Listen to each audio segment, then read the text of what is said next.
But to the herald grey the Peleid turned, and the old man shuddered under his gaze and shrank from the voice of the hero.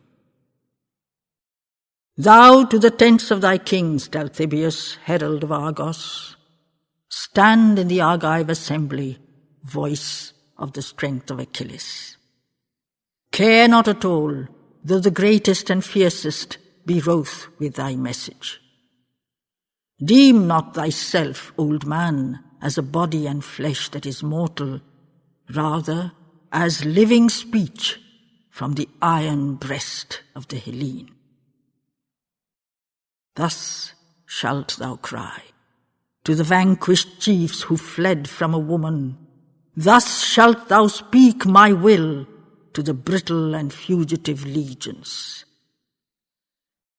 Now Achilles turns towards Troia and fast-flowing Xanthus. Now he leaps at the iron zone, the impregnable city.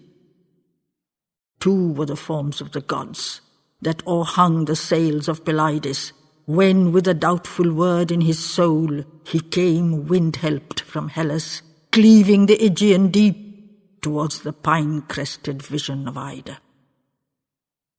Two other fates that stride with the hero counting his exploits. Over all earthly things, the soul that is fearless is master. Only on death he can reckon not, whether it comes in the midnight, treading the couch of kings in their pride, or speeds in the spear shaft.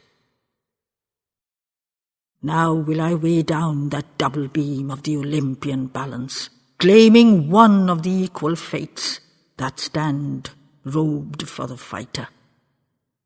For to my last dire wrestle I go with the archer of heaven, and ere the morning gleam have awakened the eagles on Ida, Troy shall lie prone, or the earth shall be empty of thee and Achilles. But for whatever fate I accept from the ageless immortals, whether cold Hades dim, or Indus waits for my coming, pouring down vast to the sea with the noise of his numberless waters, I with Zeus am enough. Your mortal aid I desire not. Rushing to Troy like the eagle of Zeus, when he flies towards the thunders, winged with might, the bird of the spaces, upbuoying his pinions, nor shall my spirit look back for the surge of your Danaan fighters, tramp of the Argive multitudes, helping my lonely courage. Neither the transient swell of the cry Achaean behind me seek, nor the far-speeding voice of Atrides guiding his legions. Need has he none for a leader, who himself is the soul of his action. Zeus and his fate and his spear are enough for the Phthian Achilles. Rest, O wearied hosts, my arm shall win for you Troia, quelled when the stern aeons break, and the Penthesilea lies like a flower in the dust at my feet. Yet, if Ares desire you, come then, and meet him once more with the cry and the trampling. Assemble round the accustomed chiefs, round the old victorious wrestlers, wearied strengths dear Phoebus leaves you, or sternest Aeneas. But when my arm and my fate have vanquished their gods and Apollo, brilliant with blood when we stand amid Ilion's marble splendours, then let none seat deaf flame on the glory of Phrygia's marbles, or with his barbarous rapine shatter the chambers of sweetness, slaying the work of the gods and the beauty the ages have lived for. For he shall moan in the night remote from the earth and her greenness, spurred like a steed to its goal by my spear dug deep in his bosom, Fast he shall fleet to the waters of wailing, the pleasureless pastures. Touch not the city Apollo built, where Poseidon has laboured. Seized and dishelmed and disgirdled of Apollonian ramparts, empty of wide rolling wheels and the tramp of a turbulent people, Troy, with her marble domes, shall live for our nations in beauty, hushed amid the trees and the corn and the pictured halls of the ancients, watching her image of dreams in the gliding waves of Scamander, sacred and still, a city of memory spared by the Grecians. So shalt thou warn the arrogant hearts of Achaea's chieftains, lest upon Greece an evil should fall, and her princes should perish. Herald, beware, how thou soften my speech in the ears of thy nation, sparing their pride and their hearts, but dooming their lives to the death stroke. Even thy time-touched snows shall not shield thy days from my sword edge. Wroth grew the old man's heart, but he feared Achilles, and slowly, over the margin grey on the shore of the far-sounding ocean, silent paced to the tents of the Greeks and the Argive assembly. There, on the sands, while the scream of the tide as it dragged at the pebbles strove in vain with their droning roar, awaiting their chieftains, each in his tribe and his people, far down the margin Aegean, Argolis' sons and Epirotis' peers, and the isles and the southern, Locris swarms and Messenius pikes, and the strength of the Theban. Hosts bright-armed, bright-eyed, bright-haired, time-hardened to Eris, stretched in harsh and brilliant lines, with a glitter of spear points far as the eye could toil.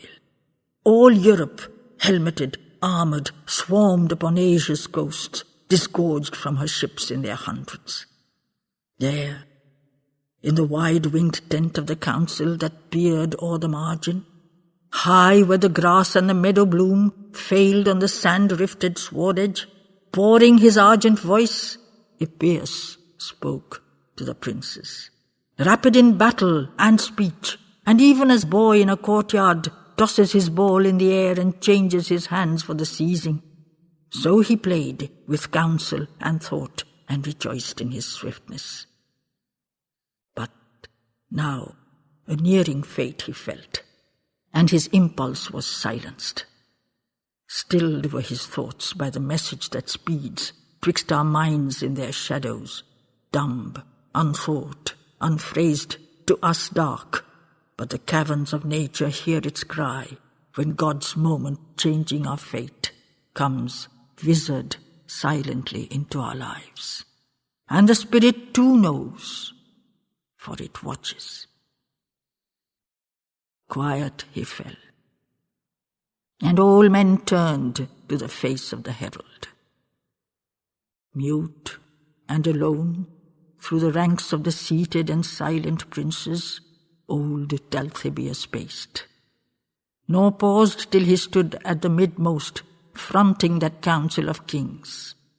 And nearest to Locrian Ajax, and where Sthenelus sat, and where sat the great Diomedes, chiefs of the south, but their love was small for the kings of the Spartans. There, like one close to a refuge, he lifted his high chanting accents.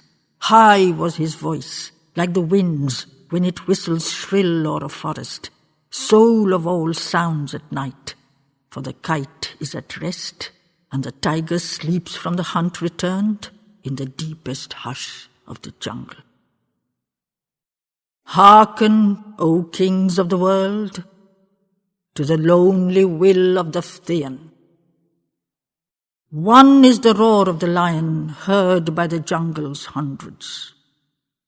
One is the voice of the great, and the many shall hear it, inclining. Lo, he has shaken his mane for the last great leap upon Troia, and when the eagle's scream shall arise in the dawn over Ida, Troy shall have fallen, or earth shall be empty of thee and Achilles. But by whatever fate he is claimed that waits for the mortal, whether the fast-closed hands above have kept for his morrows chill of the joyless shades, or earth and her wooings of sunlight, still shall detain his days with the doubtful meed of our virtues. He and Zeus shall provide, not mortals. Chaff are men's armies, threshed by the flails of fate. 'Tis the soul of the hero that conquers. Not on the tramp of the multitudes, not on the cry of the legions, founds the strong man his strength, but the God that he carries within him. Zeus and his fate and his spear are enough for the Thean Achilles. Prudence of men shall curb no more his God-given impulse. He has no need of thy voice, O Atrides, guiding the legions. He is the leader, his is the soul of magnificent emprise. Rest, O ye sons of the Greeks, the Thean shall conquer for Hellas. Rest, expose not your hearts to the war cry of Penthesilea. Yet, if the strength in you thirsts for the war-din, if Ares is hungry, meet him stark in the melee, urging Deiphobus' coursers, guiding Aeneas' spear, recover the souls of your fathers. Bronze must his heart be, who looks in the eyes of the implacable war god. But when his fate has conquered their gods and slaughtered their heroes, and in this marble Ilion forced to the tread of her foemen, watched by the ancient domes you stand, by the timeless turrets, then let no chieftain garbed for the sacrifice lift against Troia. Counselled of 80, torch of the burning, hand of the plunder, groping for gold but finding death in her opulent chambers. For he shall moan in the night, regretting the earth and her greenness, spurred by the spear in his arrogant breast, like a steed to the gorges. Fast he shall fleet to the flowerless meadows, the sorrowful pastures. Touch not the city Apollo built, where Poseidon has laboured. Slay not the work of the gods, and the glory the ages have lived for. Mute of the voice of her children, void of the roll of her war cars, timeless Troy leave solitary, dreaming by ancient Scamander, sacred and still, a city of memory, spared by the Thean. So Talthybius spoke, and anger silenced the Argives. Mute was the warlike assembly. Silent Achaea's princes, wrath and counsel strove in the hush for the voice of the speakers.